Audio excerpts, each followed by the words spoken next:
Understanding, run it past me. A guide for English language learners. Hello and welcome to our English language learning series. Today, we're going to explore a common English phrase, run it past me. This phrase is widely used in everyday conversations, and understanding its meaning and usage can greatly enhance your English communication skills. The phrase, run it past me, is an idiomatic expression. It means to inform someone about something or to get someone's opinion or approval on a matter. It's often used in both professional and casual settings. When someone says, run it past me, they are asking to be included in the information loop or to give their input on a particular issue.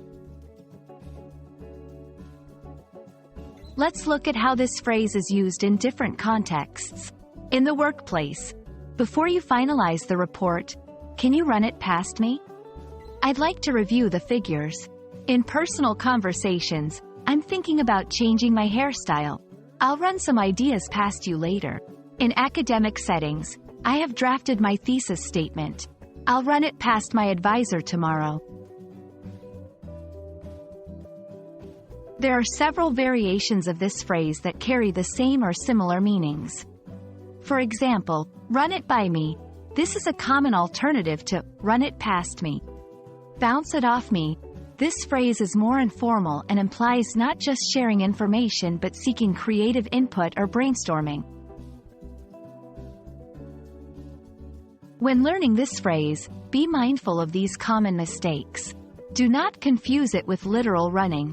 It's a figurative expression. It's used to refer to ideas, plans, or information, not physical objects. We hope this video has clarified the meaning and usage of run it past me. Remember, practicing these phrases in real conversations will help you master them. Happy learning and see you in our next video.